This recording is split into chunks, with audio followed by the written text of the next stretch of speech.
table, and he did speak to the fans after the game, and he said, after this disaster season, I want to tell you the good days are coming. If there is one club that has proven in the past they can overcome any situation, any disaster, it is our club.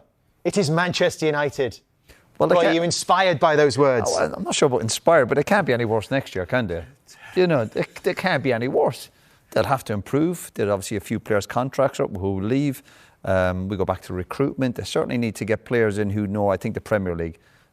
I think the majority of signings over the last 2 or 3 years are players who've never played in the Premier League, and they've struggled to adapt it, particularly when they brought so many players in. So I think they have to go back to basics and get some really good, proper, experienced players who know the Premier League and who are men and who are robust, who can turn up week in, week out and do a good job for Man United. I don't necessarily mean challenge for, obviously, league titles, but get Man United back up the table and competing every week. Sorry, Roy, what do you mean by men? Because Chelsea have qualified for the Champions League with one of the youngest teams we've ever seen in the Premier League, average age of 24. Yeah. What's your point? So when you're saying men, are you talking about age and experience? What do you mean by that? People who know the Premier League. I think when you bring so many players in from obviously from abroad who've not played the Premier League, I think it's a challenge. And I give Chelsea credit. They've rolled their sleeves up, and they were heavily criticised at the start of the season. But they've got players still in their group who've played in the Premier League. They might be still young and inexperienced in terms of being around for 10 years, but they know the Premier League. Man United, I think, have brought too many players in who don't know the league and who don't know how to turn up week in, week out. The one thing you want as a footballer or as a team you're playing with, you want people to kind of compliment you by saying you're hard to play against or you're hard to beat. United are easy to play against and they're easy to beat. To me, that's the biggest insult on this United group at the moment. And I'm just talking about getting Man United competing week in, week out, wherever that might take them. This group of players have shown this year with the amount of games they've lost, and last year, I'm talking about league, they're not up to it. That's not going to change overnight. Whatever with the manager and the systems and having more time to work with the players, they need certain players to come in who know the league, and again, who are men, I played with men, lads who knew the league. So you could have good young players, of course, but you need to look at lads, particularly the spine of your team, and going, they'll turn up every week. They might win every week, but they'll turn up and they'll be hard to beat. And United have to start competing. It's just... He inferred, Jamie, as well, when he was talking to the fans, that he told everyone this storm was coming. He expected this because he almost could foresee the short-term pain this club needed to go through to make progress. Might they actually look back at this as the turning point in the Manchester United recent story? They have fewer games next season. There's obviously going to be an overhaul of the playing staff as well. The problem is there's been a lot of turning points. You're always looking for something, but perhaps previously they were looking for a short-term fix. Yeah, short-term fix. Bringing when now they're not. I do totally get They've said, we'll take the pain. And you've got to be aligned. I think that's the most important thing. They've got, Jason Wilcox. They've got a new CEO as well. Jason is undoubtedly knows the game. He understands what success at Manchester City and what it takes. But it's going to take time. You can't look at that squad. I think what it tells you everything. When you look and go through that squad and think to yourself, how many of them would you not sell this summer? I think apart from Lenny Yoro, and it's purely because he hasn't been there that long and he's a young player, I think every single United player will be up for sale. You'd sell Bruno? I would right now, yeah. I would. And I'm a big fan. I know, I think he's a game changer, but I think if the right money came about and you could then invest into the squad, and I think he is a good player. I think he's a top footballer. He was poor in midweek, but he has been their leading light this year. But if the right money were to come available and you could improve your squad, I would certainly take the right money. I'm intrigued when I hear a manager say we're going to have less games, as if that guarantees success. Part of playing for a big club is more games. Well, he hasn't said that. They were my words. Right, OK, but I've heard that from other managers before, and he said it before himself. I've got a free week with the players I can work on, and then they don't back it up with a result. As if having a free week is always good for a football club. You want to be busy. You want to be playing football matches. That's where you learn. That's where you get your experiences. As if he's going to produce a magic wand to turn some of these players into top players because he's got a free week. That's bizarre in itself. One thing I think we'll both agree on, Roy, they cannot get any lower than this, surely. This is the it feels like something has to happen next season. Mid-table next year. Yeah. But if you look at what Forest have done this year, I mean, surely with United's squad, and if they invest right and bring in some good players and get the recruitment right. The way you look at it, if you look at this United group of players, they still should be doing, as bad as they are, they still should be doing better. Absolutely. There's more in that squad to certainly get higher up the table. Let's have a... for anything in this game in particular. Obviously, playing for giving a different message and a different image of what we've been doing during this campaign. I think we did very well. Still created a lot of chances. Could and should have scored in the first half, but we didn't. In the second half, we got our 2 goals, and that's amazing for the way we finished the season. But more important is the way we're going to start the next one. Is that the difference between today's game and maybe some of the others? Is a lack of fear of losing, a lack of fear of consequences? Yes, when you play with a little bit more freedom, obviously most of the things coming through. Movement-wise, you want more the ball. Everyone is showing for the ball. Movements. You try different things. You try more. Like I saw a lot of players trying their chances today to get a shot. And probably in past few games they will try to go for the easy way, or pass backwards or whatever. And we were on the front foot. We were trying. Even on the pressing-wise, we were sometimes on a man marking against a team that has very powerful players to hold the ball and then run off, and we did very well. But obviously, as I said, we need and we want to do this more often. We know it's difficult. We know this club demands a lot. There's a lot of pressure, but whoever wants to play for this club has to deal with that demands, and he has to understand that our aim is to play under pressure every game. You know, I like to tell you nice things about how the fans feel about you. I'm not going to try not to make you cry this time, but look, every time things get hard, every time things are difficult, it's you. You stand up, you put your hand up and you go, I'm going to be the leader, I'm going to be responsible. How has that been for you this season? No, it's just the way I deal with things, I want to help as much as I can.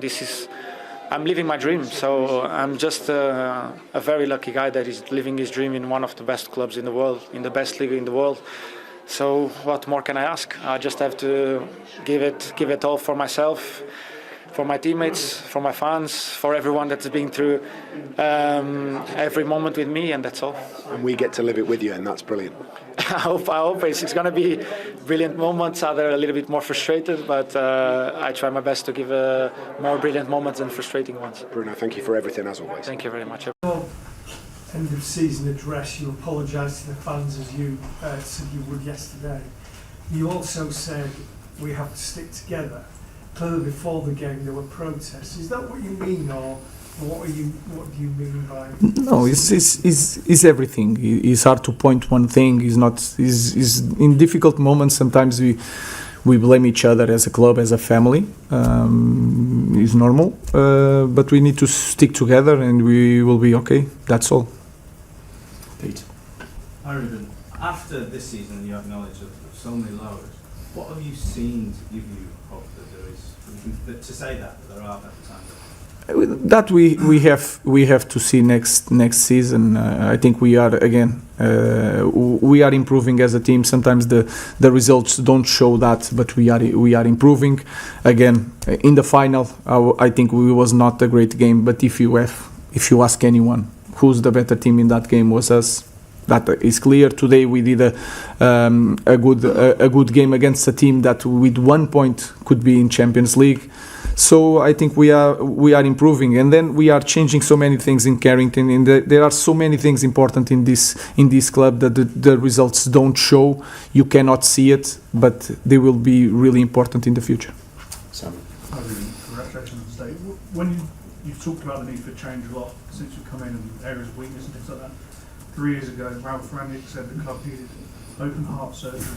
Do you still think it's as drastic as that, or is it just, I don't know? No, I think we did a lot of changes as a club in this maybe 6 months, and we changed maybe so many things that a normal club could do it in 3 years. A lot of people leaving.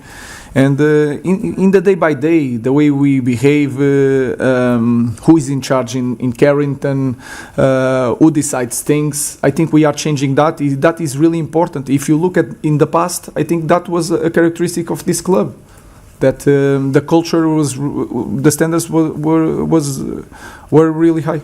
Does the squad need changing a lot? It's hard to talk about that because we have the fair play rules, and we are limited, especially this year. So we need to be patient. Of course, are going to have changes. You saw 3 players today are leaving, and they are characters that we need that kind of characters here. But then we have to see the characteristics of the player to try to play in the different way. So we are doing that, but we have to be patient because we have the limitation of fair play rules. James. Ruben, you mentioned those 3 that are leaving.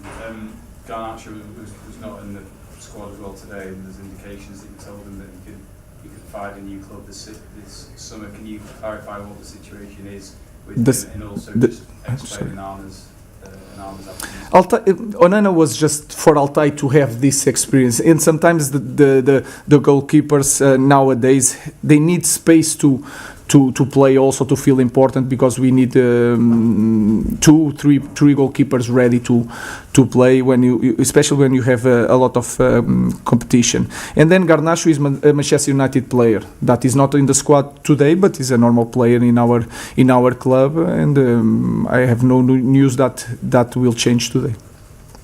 Steve. Ruben, so is Garnacho possibly played his last game for the club? I know you said you could go play the post-season friendlies. Would you have him at the club for next season? Sorry, Garnacho, would you have him at the club for next season? Garnacho is one more player of Manchester United, so I don't know what is going to happen in the future, but he's a normal player. Yeah. Ruben, are you ready for a break, or are you looking forward to start tomorrow, all these changes that you have to apply and all these decisions?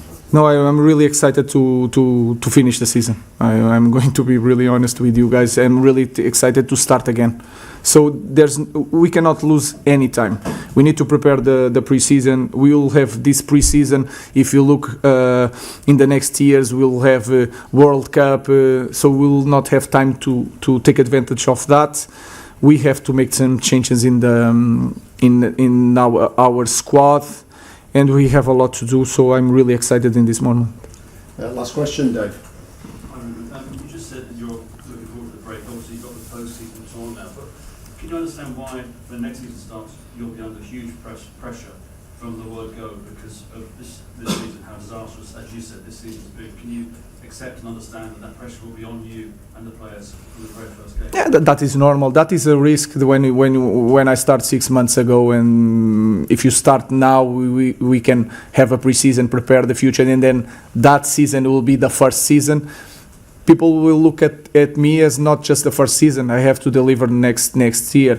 I think we are going. I'm really confident that we are going to play better, to have more results, but it's going to take time. So we know that we will have to suffer again, but of course we have we need to have better results. That's for sure.